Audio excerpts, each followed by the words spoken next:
Our investigative team is diving into the concerns regarding radioactive findings at Jana Elementary School. Here's what the school sits in relation to two different landfills, Bridgeton and Westlake.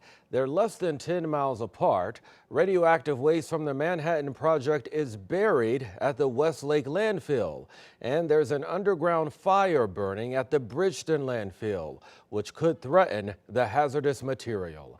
5 on your side's Paula Vassan joins us from North St. Louis County, outside of Hazelwood School District headquarters, with much more. Paula. Administrators here at the Hazelwood School District have opted for remote learning for students at Jana Elementary School, just about 2 miles from here. And that's because radiation levels are still concerning with too many unknowns. Now parents want to know who knew what and when. It was driving in the car after dropping off her son at daycare when Ashley Bernaugh learned of an invisible threat. I heard about this on the radio, that there was radioactive contamination in St. Louis. A new class action lawsuit blames a private company called Cotter Corporation, saying it improperly handled waste from chemical processing for our country's atomic bombs in the 1940s. Bernaugh learned Coldwater Creek, a 19-mile-long stream that runs through her neighborhood, was a source of contamination.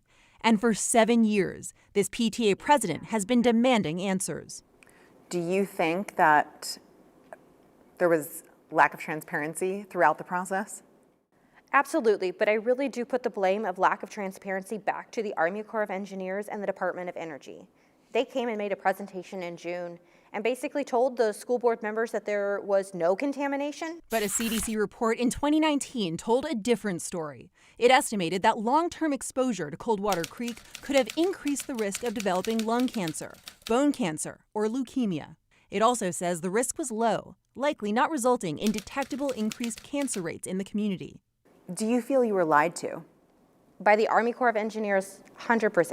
Students here are now learning from home after this study discovered something troubling: radioactive contamination at Jana Elementary School's playground. It measured 22 times higher than normal in one of the locations it studied. We're worried, we're concerned. The recent report has some misleading content. Professor Lisa Patka with Washington University calls the study oversimplistic. He says too few samples were taken to have conclusive results. It makes the radiological issue appear worse than it is. Adding to anxiety. Would you send your children to Jana Elementary? I would not have a problem.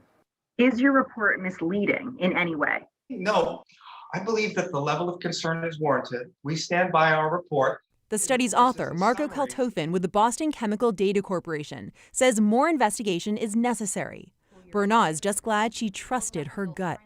If something feels wrong, ask about it. Ask the questions.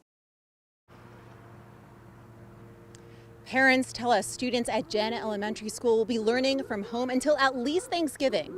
Meanwhile, federal officials will be testing inside and outside the school on Monday. In Florissant, Paula Vassan, 5 on your side. All right, Paula, thanks. Come Monday, most of the students at Jana will be remote. 2 preschool classes will be transferred to Barrington Elementary. Also on Monday, the U.S. Army Corps of Engineers will begin more extensive testing on that school property.